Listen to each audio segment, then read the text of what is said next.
Joint mobilization is a manual therapy technique commonly used in physiotherapy to restore normal movement and reduce joint pain. It involves the application of passive, skilled, rhythmic movements by the therapist within or at the limit of a joint's range of motion.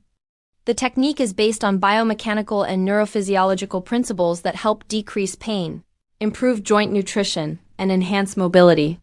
Joint mobilization is especially effective in conditions such as joint stiffness, osteoarthritis, post-immobilization restrictions, and musculoskeletal injuries.